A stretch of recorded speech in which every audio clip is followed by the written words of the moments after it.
Breast reduction surgery చేయించుకున్న patients చాలా అడిగే క్వశ్చన్ ఏంటంటే వాళ్ళకి ఆ బ్రెస్ట్ మీద సర్జరీ అయిన తర్వాత ఒక ఉండిపోతుందా అన్న దాని గురించి అడుగుతారు. ఫస్ట్ తెలుసుకోవాల్సింది ఏంటంటే బ్రెస్ట్ రిడక్షన్ ఎవరిలో చేస్తాం. బ్రెస్ట్ రిడక్షన్ అనే సర్జరీ చాలా పెద్ద బ్రెస్ట్తో సైజ్తో బాధపడుతూ ఉన్న మహిళల్లో వాళ్ళకి మెయిన్గా back pain, shoulder pain and breast కింద భాగంలో ఎక్కువగా స్వెట్టింగ్ రావడం వల్ల ఫంగల్ ఇన్ఫెక్షన్స్, ఇచ్చింగ్ ఇవన్నిటితో ఇబ్బంది పడుతూ ఉంటారు.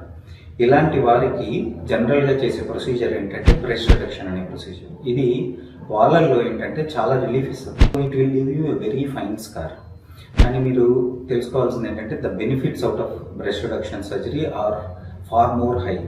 ఈ స్కార్ కన్నా అది చాలా బెనిఫిట్స్ అన్నది పొందుతారు. సో అసలు వరీ అవ్వద్దు. మీరు దగ్గరలో ఉన్న ఒక మంచి మీ ప్లాస్టిక్ సర్జన్ని కలిసి అన్నీ అన్నీ చెక్ చేసుకుని ప్రాపర్గా ప్లాన్ చేసుకున్నట్టయితే ఈ స్కార్ అన్నది ఇంపార్టెంట్ కాదు. మీరు డెఫినెట్గా మంచి రిజల్ట్స్ పొందుతారు. Thank you.